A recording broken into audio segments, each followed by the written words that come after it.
care tot timpul numai te laudă și nu spune adevărul. Ce s-ar întâmpla?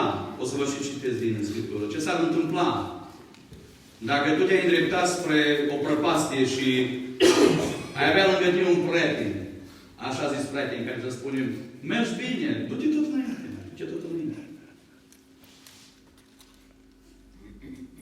Ți-ar place un astfel de prieten lângă tine? Niciun frate nu vrea să fie lângă mine de genul ăsta. Mai bine să-mi spună, uite-te bine, că decât să faci un pas în față, gândește de 2 ori, că încolo e prăpastie. Vreau să vă citesc din Cuvântul lui Dumnezeu și pe baza a ceea ce spune Cuvântul Domnului, haideți să luăm aminte și să lăsăm pe Duhul Domnului să ne cerceteze cu fiecare dintre noi. 2 Timotei, capitolul 4, de la versetul 1. Te rog fierbinte înaintea lui Dumnezeu și înaintea lui Hristos Iisus, care are să judece vii și morții, și pentru arătarea și împărăția sa, propovăduiește cuvântul, stăruie asupra lui la timp și la nelatimp, mustră, ceartă, îndeamnă cu toată blândețea și învățătura, că-și va veni vremea când oamenii nu vor putea să sufere învățătura sănătoasă, ci îi vor gândi la urechile să audă lucruri plăcute și își vor da învățători după poftele lor. Își vor întoarce urechea de la adevăr și se vor îndrepta spre istorisiri închipuite. Dar tu fi treaz în toate lucrurile, rabdă suferințele, fă lucrul unui evanghelist și împlinește-ți bine slujba. Că eu sunt gata să fiu turnat ca o jertfă de băutură și clipa plecării mele este aproape. M-am luptat lupta cea bună și mi-am isprăvit alergarea. Am păzit credința. De acum mă așteaptă cu una neprihănirii pe care mi-o va da în ziua aceea Domnul, judecătorul cel drept, și nu numai mie, ci și tuturor celor ce vor fi iubit venirea Lui. Caută de curând, caută de vină curând la mine, căci Dima, din dragoste pentru lumea de acum, m-a părăsit și a plecat la Tesalonic. Creștin s-a dus în Galatia, Tit și în Dalmația. Amin. Amin. Pavel îi spune lui Timotei și rogă fierbinte ca să propovăduiască cuvântul, să vorbească despre Dumnezeu la timp și la nelatimp, într-un mod foarte serios, pentru că va veni vremea când oamenii nu vor mai putea să sufere învățătura asta a Domnului, Scriptura. Și știu că Timotei nu a avut foarte mulți pe lângă el, pentru că Timotei l-a copiat pe Pavel și Pavel l-a copiat pe Domnul Iisus Hristos. Și Domnul Iisus Hristos n-a avut tare mulți pe lângă el care să-L aclame, pentru că acum l-a aclamat și înainte n-aș l-a răstignit. De ce? Pentru că Domnul Iisus Hristos a spus adevărul. Dar ceea ce vreau să vă spun este că ziua de astăzi, generația asta, perioada aceasta care o trăim, este cea mai grea perioadă care s-a putut trăi vreodată din punctul acesta de vedere.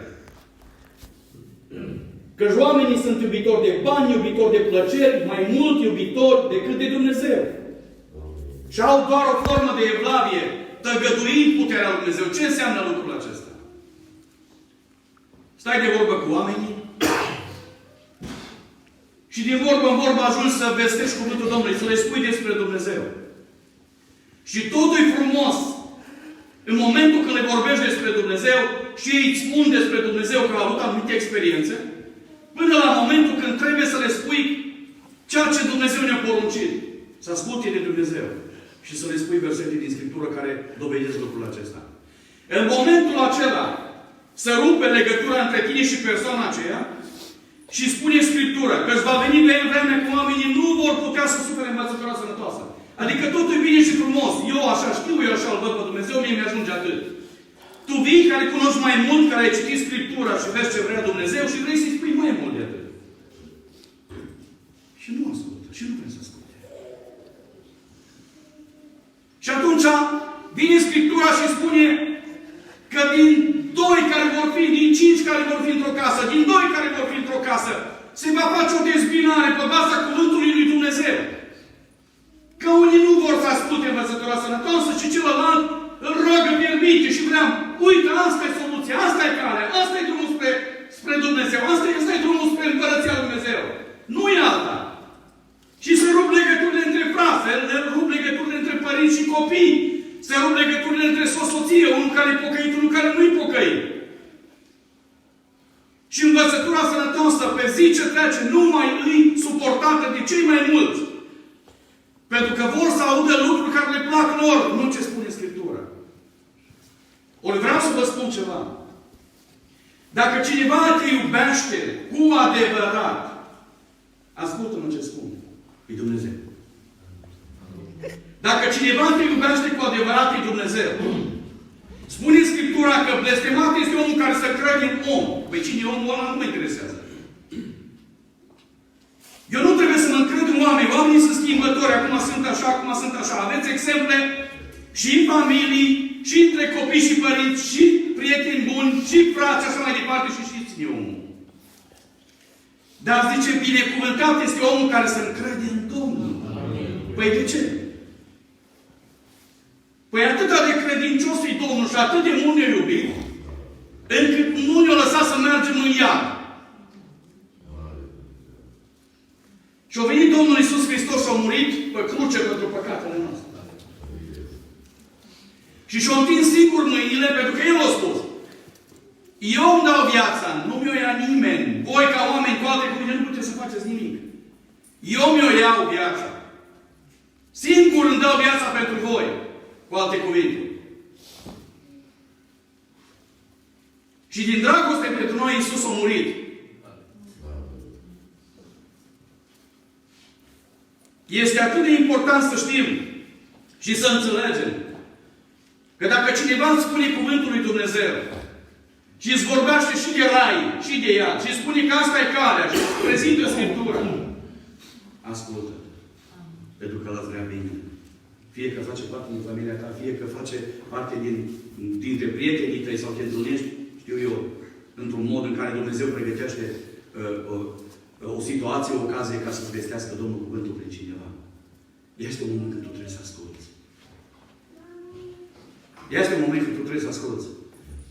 De aceea v-am citit și versetul 9 și 10 din capitolul 4 cu 2 Timotei, unde spune așa: caută de vino de curând la mine, îi spunea Pavel lui Timotei, că Dima, din dragoste pentru lumea aceasta de acum, m-a părăsit. Dima era un om care avea privirile îndreptate spre lume, îi plăcea și calea Domnului, dar până la urmă să știi că nu poți pe două bări să stai. Pentru că cea mai atractivă, din punct de vedere omenesc, e asta, pământească. Pentru că, zice Domnul, nu puteți sluji la doi stăpâni și din start, eu trebuie să aleg. Eu trebuie să aleg. Și Dima nu i-a plăcut învățătura sănătoasă pe care Pavel o propovăduia. A fost până la o vreme, până când Pavel a făcut minuni, până când Dima a putut să beneficieze de ceva. Dar când deja au venit, ba suferința din pricina cuvântului, ba împotrivire, ba multe lucruri care Dima ar fi trebuit să renunțe la ele, nu mai putut renunța. Păi, vedeți, sunt situații când zici, păi să mă pocăiesc, pe ce vor zice cei din familia? Ce vor zice prietenii mei? Păi, ce vor zice toți cu care mă duc la distracții, la nunți? Ce vor zice ceilalți? Dacă asta contează pentru tine, înseamnă că vei pierde viața veșnică. Vrei să probezi prietenia unuia cu care mergi la o nuntă? Vrei să probezi? Ia păi numai un pic și bagă o suriță așa în coste cu ceva, cu o problemă. Unul cu care ai fost prieten de pahar la nuntă și nu ești deslipit de el, să vezi cât de mult te iubește. Să vezi cum își arată colții. Și să vezi dacă merită să-ți îndrezi viața după părerea cuiva. Sau după voia lui Dumnezeu.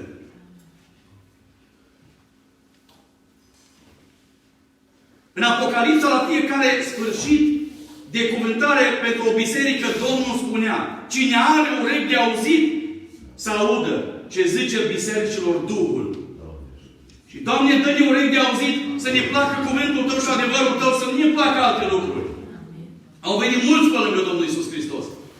Și l-au mai părăsit și alții. Și aș vrea să vă spun că astăzi e un moment în care noi trebuie să auzim cuvântul lui Dumnezeu, adevărul, până când se mai poate. Pentru că adevărul o să vă facă liber. Pentru că adevărul este dragostea lui Dumnezeu. Și cuvântul Domnului spune așa: cine zice că mă iubește, păzește poruncile mele. Păzește poruncile mele.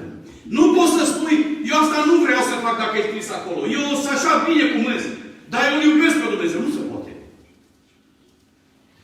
Fraților, căsătoriți. Da? Suntem căsătoriți. Și să-i zicem fiecare zi soției, te iubesc, dar tu nu-i dovedești cu nimic. Tu nu ajuns cu nimic. Tu nu aduci bani în casă, tu toată ziua o cerți, poate o și bați dacă nu-i convine. O iubești? O iubești? Nu ești responsabil de nimic în casă. Și duce ea toată povara. Sau invers. Îi dragoste acolo. Și dragostea trebuie dovedită. Și dacă noi zicem că îl iubim pe Dumnezeu, trebuie să păzim poruncile Lui. De ce vă spun lucrul acesta? Pentru că în vremea aceasta vor fi totdeauna două categorii de oameni lângă tine. Oameni sinceri, care nu vor fi mulți. Și asta ne sună și nouă. Ne sună și nouă. M-a sunat o soră, nu vă spun nici de unde, că nici măcar să nu interpretați de unde e, că eu, orice mărturisire care mi se face între mine și Dumnezeu și persoana aia atât. Dar când pomenesc asta, nu scot în evidență nici numele, nici nimic, ca să nu înțelegeți, să nu știți. Și m-a sunat și mi-a zis, am probleme cu soțul. Și mi-a povestit. Și i-am dat câteva sfaturi ce să facă, ca să fie bine. Sfaturi după voia lui Dumnezeu. Și a venit din partea cealaltă și i-a zis cineva, păi dacă el face așa, fă și tu la fel. Ați înțeles? Adică soțul s-o făcea ceva rău și ce fă și tu la fel. Întotdeauna veți avea lângă voi două categorii de oameni care o să vă spună binele sau rău. O cale mai ușoară sau calea care e un pic mai grea, dar va fi întotdeauna calea cea mai bună. De aceea faceți întotdeauna ceea ce este necesar după Cuvântul lui Dumnezeu, să alegeți voia lui Dumnezeu. Și aveți grijă cu cine ascultați în vremea aceasta, pentru că dacă veți asculta de Cuvântul lui Dumnezeu, ferice va fi de noi și ferice va fi de voi. Nu contează cine a fi el, cât de aproape ți-a fi. Dacă îți vorbește împotriva Cuvântului lui Dumnezeu, să știi că nu Dumnezeu